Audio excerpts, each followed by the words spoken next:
And we are live, guys. How you doing today, Clyde? Doing good, Chris. How about yourself? Not too bad. Just getting ready to go to work here in a little while, unfortunately. So we'll probably keep about the usual half an hour or so. Um, Jason's going to join us, I think, here in a little bit too from Design Atelier. So today's topic, I figure we cover microbrands and why. And I know why. At least I think they're worth it for enthusiasts these days over a lot of regular brands. What you wearing watch wise, by the way? Um, I'm wearing a brand. I'm wearing something I have not disclosed, so I'm going to keep Okay. that kind of under my hat. I'm going to keep that behind the horns. Okay, nice, nice. I'm of course getting ready for work, so I'm wearing the all metal G Shock, of course, your favorite watch. Oh yeah. Well, of But course. Well, and of course, sometimes if it's going to be heavy cork, a lot of times it will be the Apple smartwatch or mhm. the Apple Watch because it's just easy to stay in contact. Okay, nice. Speaking of smartwatches, I was just telling you off camera there that Rich had messaged me on Instagram from Salzman's, and I think the next one they're going to send in is a Tag Heuer connected. I don't know how many of you guys would be interested in seeing that Tag Heuer's smartwatch, something a little bit different. Right? Nice. So, but yeah, back onto the micro brand topic though.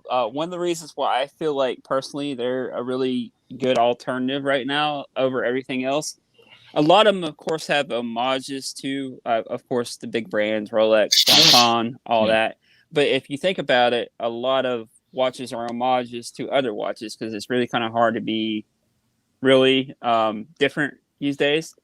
And Oh, I think you're saying the word wrong. I think it's homo ages. and a lot of the and in general, a lot of the micro brand owners that I've talked to and dealt with, you could tell, how's it going, Dave? But you could tell they're enthusiasts themselves, and a lot of people think they make a whole bunch of money.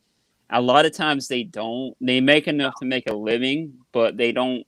They don't get rich unless you're like maybe like a Manta or a Ming or something like that, and you get lucky. A lot of them don't make buku bucks, and they actually answer like enthusiast questions like how to improve each model. Like they'll improve over each previous model. Right. What's Well, your take on that? and it depends. I would like to get my hands. I'd like to try one. I've heard Manta. I've heard Ming. I've heard. Yeah, I've been hearing about some of these Zelos. Uh-huh. I'd love to try one, but nothing has really come across my desk yet. As Fed calls it, did you watch Fed's latest video? He calls it Zelos. Who Fed does? Yeah, he's like Zelos, or he calls it Zalos. I think he was saying Zalos. I'm sitting there thinking, like, no, it's Zelos. Yeah. Dane would definitely get on him. Oh, You know, okay. Dane's a big Zelos guy. Yeah. So, but yeah, he Fed was actually mentioning that in his latest video about like 5 brands or 5 watches that are affordable but get respect, from enthusiasts. Yeah. Zelos is one of those brands, and I've spoken with the owner a couple times, Elshin. He knows his stuff when it comes to watches, and as far as quality for what you get and the materials that you get in the watch for the money, I feel like you can't really beat it. Well, and the thing is, though, you'd have to. The people that do micro brands, mini brands, or enthusiast brands, then again, I think even what's on the wrist even gave up on us trying to get them to call them enthusiast brands. But his was the same point. It's like they're in it because they're building the watches they want to wear, not because they're trying to become the next Exactly. Supra. Yeah, like I was saying, they're enthusiasts like me and you, and like the people from Notice, they came at it from an angle because they were Seiko enthusiasts, but they wanted to improve on what Seiko had because, as you know, Seiko has a lot of alignment issues. They have a lot this, that, and the other. So they wanted to kind of improve on what's going on, Ken. But they wanted to kind of improve on the Seiko and make it still affordable too, and they did. And I actually haven't had a Notice on the channel, but from what I've heard, everybody talk about them. They seem to be really good, high quality brand. Oh, hey Ken, Sliberty. Grinny. All right, all right. Was that a Pittsburgh joke? Yes. But yeah, what's your take on that though? Well, Chris, you see, it depends. I'd like to have a little. I'd like to have some wrist time with some. Now, if the build quality and everything else is good, do I, am I, do I have anything against a well built watch if it has let's just say an ETA movement? No, as long as I'm not getting charged, as long as they're not charging the same price that brands charge for in house, that's fine. Yeah. Even a Salida to a certain degree, but it had better be it better be a good value. Yeah. Like go ahead. No, that's all right. Go ahead, Chris. I was just gonna say, because you're like you're like an eager puppy, and I can't get mad at you. No, like the Salida is. I've never had a problem with Salida. It's almost kind of the same movement as the Edda, which I mean, it technically is what, like a copy of the Edda, technically. Yeah. And a lot of watchmakers can actually service those. That's another thing too. Like a lot of them, and just like the brand I had in today. If you guys hadn't gotten a chance to go back and watch my video review I did today of a brand, they have kind of like date just homages, and for $375 or $179 for the quartz version. If you're not sure you want to spend what's their date just retail for now, Todd? Like $6-7 grand. Starting. I think with sales tax and everything else, I think starting at 8 is probably more appropriate. So if you're not sure you want to test drive, you're not sure you're going to like the look of the date just, and you don't want to spend that kind of money, for $179, you can go buy that homage and have a decent grab and go piece. And if you like it and you want to, save the money and buy the date just, right? Sure. Because that's one thing I've always been. That's the same thing I think too, Ken. Like, I don't really care about the name of the dial. Plus, a lot of another thing is another watch enthusiast will know you're a watch enthusiast. Like, if they see you out in public or whatever, you're wearing a Microbrand, they'll be like, "Oh yeah, this guy must be a watch guy," you know. Or if they're a watch guy, if they're not, they'll say, "Oh, what's that?" Or "Oh, huh," and not think twice about it. Yeah. Or they'll see it and it won't even register. Yeah. Tiso. I think Tiso just did recently release something with like a 70s throwback in quartz with an integrated band. The PRX. PRX, yes. And it's like, ooh, dang, I like that. But it's a good looking watch. Yes, it really is. For how much are they? $300 and something dollars? Mm-hmm. But when they also intimated that, yeah, we'll be releasing some virgins. Versions. Versions, yes. With automatic, it's like, ooh, you got my. Yeah, I think they're great looking watches. I like me a good integrated bracelet. Sorry, I am a child. I'm a child of the '60s and the '70s. So more of the '70s, I guess, than the '60s. So yeah, do I mind shed carpet, popcorn, ceilings? No, I think that's just perfectly fine. Ken's saying for him, sometimes the story of the Microbrand owner is just as important to heritage of the major brand. That's true. And like I said, I've spoken and I've actually met Chris Vale. I met him in person, the owner of NTH. It used to be Lou and Huey too. I'm sure you probably remember Lou and Huey. And you can tell, like I could tell when I met with him, nice guy. He, when we went to Philly, met with him. We went and checked out shop watches and stuff, and you can tell he's an enthusiast and he knows his stuff. Like when it comes to watches, as far as like making a qual, I've owned 2 or 3 NTHs in the past, and they're definitely really good quality for the money. If you want that Tudor or you want that kind of Rolex kind of look, but you don't want to pay that kind of money, I mean, for $500-600. Well, let me put it this way also, but the Omega Cosmic 2000 Seamaster, I think you can look, if you're careful, do some good hard looking. I think you can still find some of the vintage stuff from that era. So it's not a homage, it's not a do-over, the original stuff. Mm-hmm. Hey, Jason, what are you doing? What's up, Jason? Hey, Clive. Hey, Chris. How you doing, bud? Not bad. Just caught up. What's you wearing today, watch wise? I'm wearing a Apple Watch Windows Pro. Uh That's a microbrand. That's a microbrand for you. oh. Okay. So, okay, when you say watch wise, I mean, honestly, what do you expect us to say if you didn't say watch wise? You know you get I'm the wearing a comic. giant leather thong with studs in it. You know you get the comic every once in a while. Yeah, well, Uh, I mean, it's it's a really novelty watch. If you could like look it up, I mean, uh, it's like a cipher from a Caesar cipher. They say. The name itself means unique. Then I would have gone for the unique word as brand itself. If given the choice. Huh. But watch, it's not that bad, but there are some glaring flaws or some features that I would have done differently if I had this design. yeah. Okay, Jason, can you please give Chris his computer back? Because it sounds, yeah, the sound quality is horrible when You you was. sound a little muffled.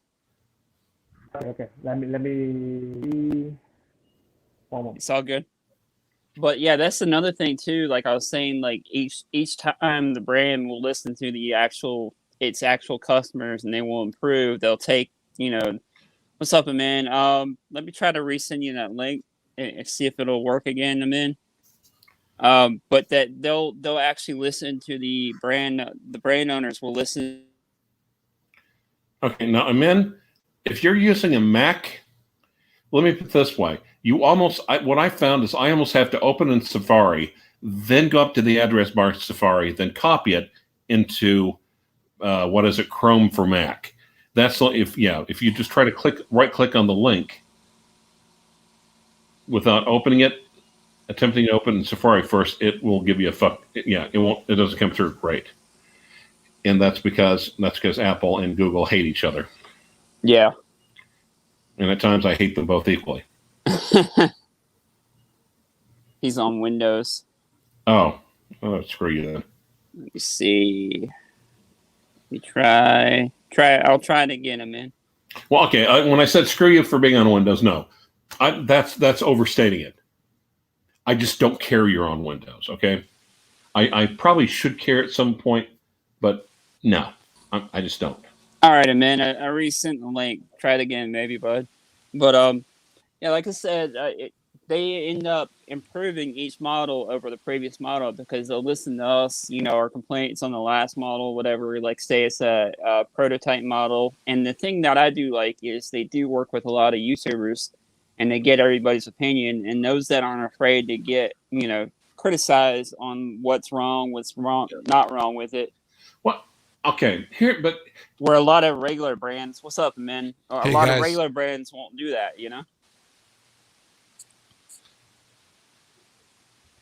How's it going, everybody? Good. How you doing, bud? Good, good. Thanks for the invite. No problem. Thanks for joining, man. What's you wearing? Wearing a Datejust, my oldest watch. Oh, nice. Yeah. But what were you about to say there, Clyde? I forgot. That's fine. Oh, okay. Here's what I was saying. It seems like the people that handle them do nothing but that. It's like, and maybe I might be wrong. Like our boy Rich from What's on the Wrist. Mm-hmm. It's just I don't know how much experience he does handling higher tiered watches. If there's someone out there who actually had experience with superior quality, well, I don't want to say superior quality. That's kind of a dick thing to say, but higher prestige with more prestigious brands, and would handle the micro, and then be able to compare them objectively to these micro and these enthusiast brands, that would be the person I would want to listen to. Yeah. I mean, like my channel, I haven't had a lot in together, but I've handled some of the higher end stuff, but I've also handled some of the less expensive stuff too, though. Yeah, like what expensive stuff have you handled? The Blancpain, well, expensive to me. Blancpain 50 Fathoms, Okay. the Bulgari Octo. Okay. You've seen a bunch of the ones I've had. A couple, which I mean, Breitlings, Omegas, stuff like that. I've had Okay. some pretty in Arnold and Son. Huh. I've had some pretty expensive ones in on the channel. Been pretty lucky.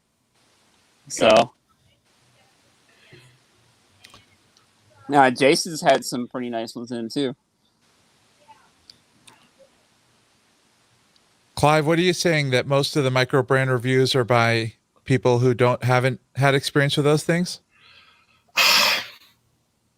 That is my perception, and I'm I might be wrong, I might be mistaken, but that is currently my perception about it. What I want to hear is a microbrand that's a guy doing a review that's had experience that said, "Holy God, this thing is as good as a blank." When people do say that, I usually find that they're not right. I've seen a few people say, I don't want to name names, Right. but I've seen a few people say this is as well made as my Omega, let's say, or this is as well made as my Rolex. And then I know I've handled the watch they're talking about, and it's not reality. So then I wonder about motivation and things like that, or whether it's just being caught up in the moment. And I've been caught up in the moment, so yeah. Anyway, or do you think it's just literally a person has a different perception than you do? Could be that too, but sometimes it's really hard to chalk it up to that. But though sometimes I think to a certain degree, we all walk around with blinders on. Could be, yeah, that's true. And there have been times, like for instance, like a friend on the left coast sent me a like an entry-level Grand Seiko, newer one, 37 millimeters, manual wind. Small baby gets wiped 235, SBGW 235. Okay. It has a blue, nice blue second hand for just a splash of color. No date, no nothing. It's nice little exhibition case back. But when I was trying to struggle to come up with a way to conceptualize the watch, looking down at it. And then I was looking up and like the horned one was on just random video on YouTube talking about his Calatravas. I looked down at the Grand Seiko at the wrist, looked up at his white gold Calatrava, and I thought, Bazinga, there we are. So, wow, Bazinga. All right. Bazinga. Yeah. What's up, Thomas? I love that show. Nice going, Sheldon. You're now the Sheldon of horology. Yeah. Yeah. But is in the same range? It made me think I could draw very strong parallels between that and a and like an entry-level Patek Philippe Calatrava. I kind of realized what they were trying to do with that. And I think they did a very good job. That is, and that's one of those things. If I run across one of those, I will still seriously. If one of those comes up nearby, I'll probably have to make a move on it, just because it's that good of a watch. Nice. Dane's coming on saying, did somebody say Zelos? Zelos. You got to watch Fed's latest video, Dane. You'll get him on his pronunciation of Zelos, I'm sure. I changed midway. I mean, I now have like 5 Zelos, and I think on my third one I just changed because Dane kept pushing it. It's Zelos. Well, let me take a try. Z, I don't fucking care, Los. Yeah, something like that. Yeah. Federico has been mentioning the Z brand for a long time now. He's not new to it. Yeah. I mean, honestly, it is pretty good. I mean, a couple of them is going to be like the core of my collection. Yeah, I mean, like I was saying, like for the money for what you pay, like $400 or $500 for what you get, it's not a bad watch at all. Yeah. Now, is it high tier quality compared to Omega or something? No, definitely not. Oh no, definitely not. I mean, if you look at the finishing alone, that's you're looking at two things, completely different things. I mean, Yeah. I compared like some of my Zelos to my Submariner alone, and that's it's worlds apart. The tolerances are also very tight on the Submariner compared to what Zelos can offer. But I mean, come on, we're talking about like 20 times the value here Yeah. on many of them. But I think that's where the micro Right. brands come in. It is like a But gateway to horology. okay, but I'll take you on about that. I don't think spending more money necessarily means. I mean, if you spend 20 times the money on another watch, that doesn't necessarily mean that's 20 Of times course. better of a And, watch. and Yeah, speaking of of course. somebody Yeah. who has experience with both, Dane's saying he has 32 of them with one incoming, and Dane has a lot of higher end stuff too as well that he Uh-huh. doesn't. Well, I yeah, won't but let everybody know his collection, but he's got experience with, some really high end stuff. yeah. I mean, like Clive is totally right on that. I mean, if you look at the disparity between the two, like Well, we're okay. talking about like $300. Let me also just get to the point. Okay, Patek Philippe Aquanaut. Okay, if you go into the dial and you pop off the Patek Philippe, I don't think anyone would really give a shit about that watch. Yeah. Yeah, I'm not saying it's a bad design. That's a good design. That's a good, solid design. It's a solid, competent, great little watch. But does it justify, or does even worse, does the Nautilus justify its price? No, they don't. Well, go ahead. I mean, sorry. I'm just gonna take a little bit of a devil's advocate on the micro brand value proposition. I think that even what you get for $300 with most of the micro brands that I've handled, and I haven't handled as many as some of you, but I feel like you actually get a little bit less quality with a micro brand on average than you would get from an equivalently priced Seiko or Hamilton or Citizen. In my experience, what you get is, in the best of cases, you get something off the beaten path. You get something like a creative design. You get something from a vision of someone who's decided to make a watch that's different from other things. But the economy of scale that someone like Elshan has to make Zelos watches, especially in the beginning, especially the first couple generations of his watches, it costs him more to make each watch than it costs like Seiko, for example. So even though maybe he doesn't get things wrong on the QC, like chapter ring alignment that Seiko is famous for messing up, the things like sharp edges on bracelets, very, very simple case finishing, less sharp text on the dials, like those things I feel like micro brands do a little bit worse at, which is understandable. But when people talk about the value proposition, I think they're saying, well, it has sapphire and it has ceramic and it has this and it has that, like a checklist. But the actual nitty gritty quality of micro brand watches, I think actually you give something up. Yeah, that I agree with that too. Well, going back to Clive's point earlier, I mentioned like 300 compared to like thousands of dollars for a Submariner. If you really compare the quality, it shouldn't be like so many times of a difference. Like what Clive was saying, it shouldn't, the value or the monetary value of the watch shouldn't be like the only gauge that we measure these two things from each other. Because if you look at the craftsmanship, for example, it shouldn't be like that far off. There is a difference, but not so much. And like what Clive said, like if you strip off the Submariner just in its case, and or a Nautilus. Sadly, I've never handled a Nautilus myself before, but if you strip it down to the case and then you strip down a Zelos down to its case, would you really see much of a difference? Probably here and there, but not so much as like 20 times compared to its like monetary value. And that brings us back to Amin's point.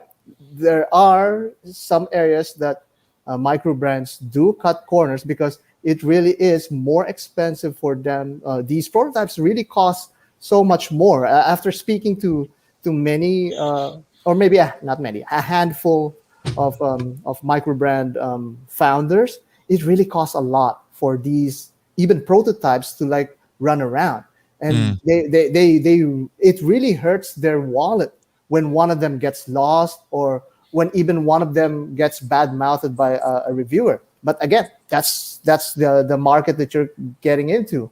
That's really the difference between Seiko and Zelos, because Seiko already has like a vertical infrastructure to lean on, and they can really afford to do some R&D, because they could manufacture everything else in volume. And that's the same thing that's happening now in China. If you look at all of these like Chinese brands, yeah, of course, yeah, it's like off the mill. It looks like a Seiko. It looks like a what have you, but they can manufacture all of them like really, really cheap, down to the screws, down to some of the gears. So that's why they could offer it at a really, really low price.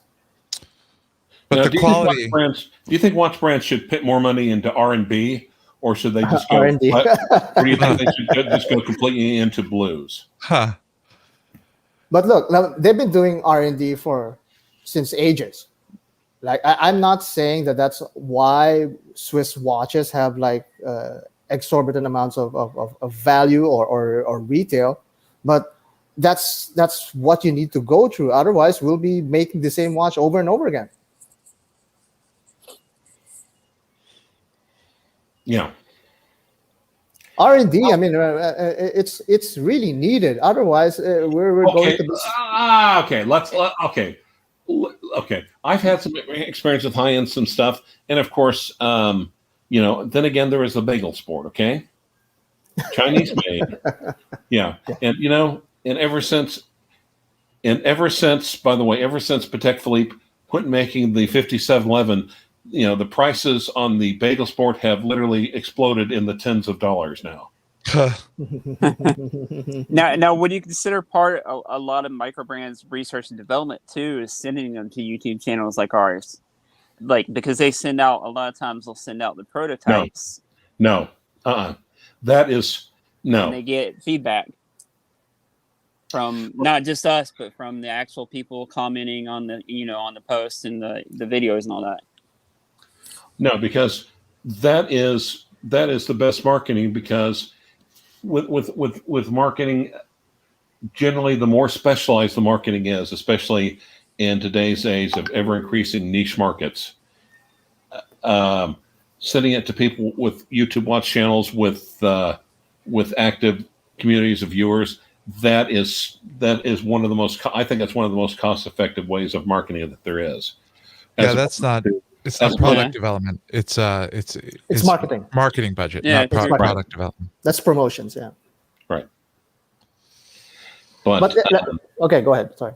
No, that's right. I was going to say, because as opposed to pitting, back when I was growing up, dogs did not have air conditioning. And also, if we wanted to look at watches, we had to pick up magazines. And sometimes they'd have pictures of the watches in the magazines, and we look at the pictures. I think sometimes the magazines had women. No, never mind. I'll just forget about that part. We'll just get that part. Those are the ones you kept in the ditch behind your house, and I hope that mom and dad didn't catch you. No, seriously, I do remember coming across growing up. It's like, holy shit, we got some fucker stash of porn mags. That's how primitive it was growing up, guys. Yeah. Well, I have talked with say, for example, the DU from Solas. I don't know if you remember the review I made with that. I mean, he literally like forked out like thousands of his wife's money just to fund the promotions of the watch. He really couldn't like afford to lose any of them. I mean, that when it comes to like launching a micro brand, some people will really just like, okay, I'll have a designer throw in like a connection here and there from China, and then let's make a watch, and then let's go. I mean, they don't really put so much effort in R&D. They have like an idea, they want to market it, and if you look at Kickstarter, there's like a ton of divers out there that almost looks like any other diver in the market, because they could see that, hey, I could profit from this regardless of whatever or the lack of R&D. Or it's because they've all been to the same factory, the same Yeah. You're at Seagull and said, okay, do you want number 1? Do you want number 2? Do you want number 3 or number 4? Number 4 costs a little bit more, but we think it's a better product. Yeah, it's the same. It's the same group that has the same factory. It's just a different brand. It's a different different design and a different like packaging. And then there you go. That's a different micro brand now. Now the only thing is like, which of these brands will end up to be a real brand like Christopher Ward or like what Zelos is right now, or what is a big brand?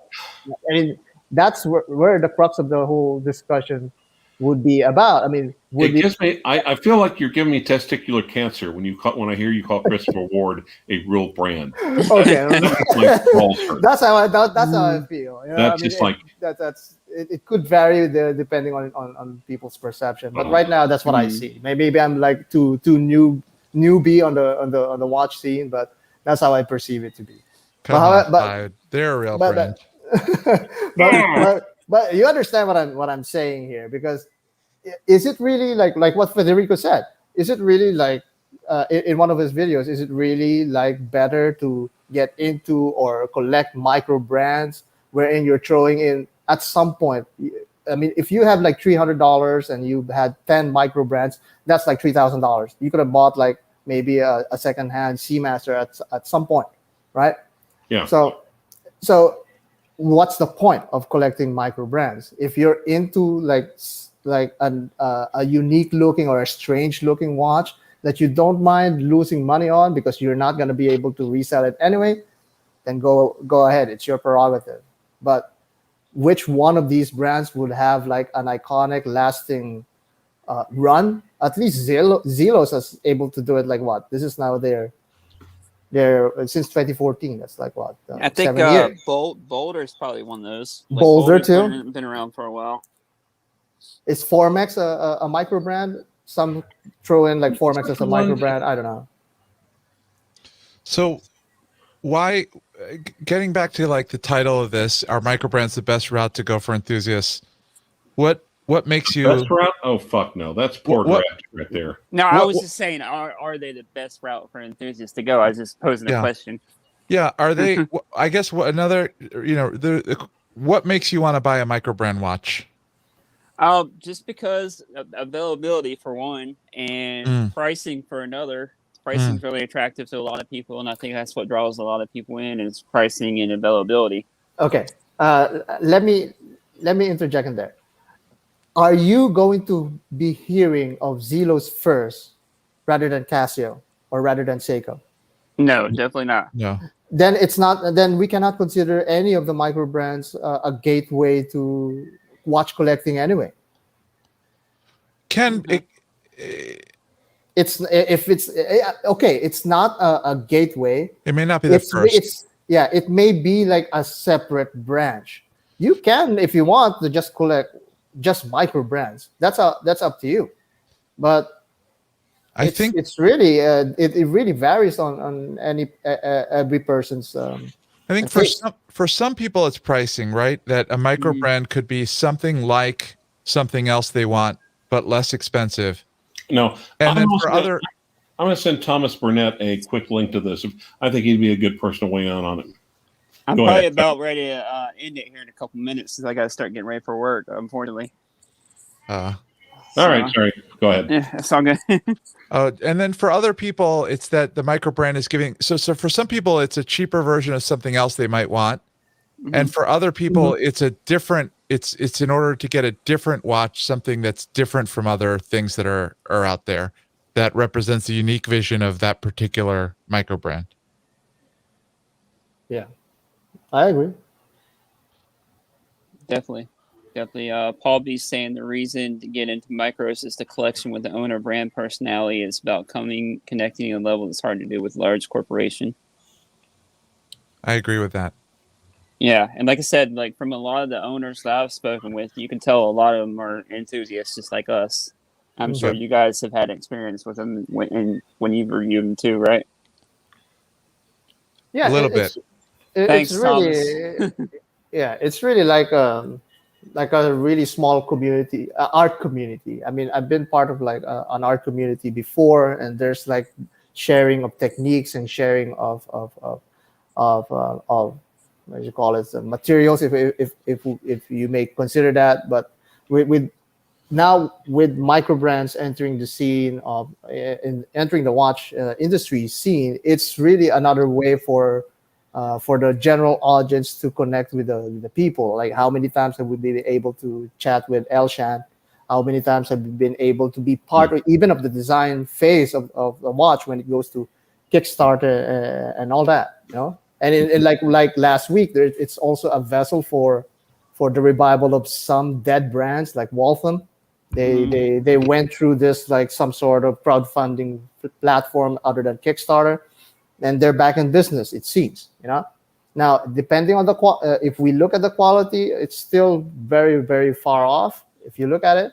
But for what but for what the market, what the available watches are for the same value, it is an option now. Around the $300 range and so on.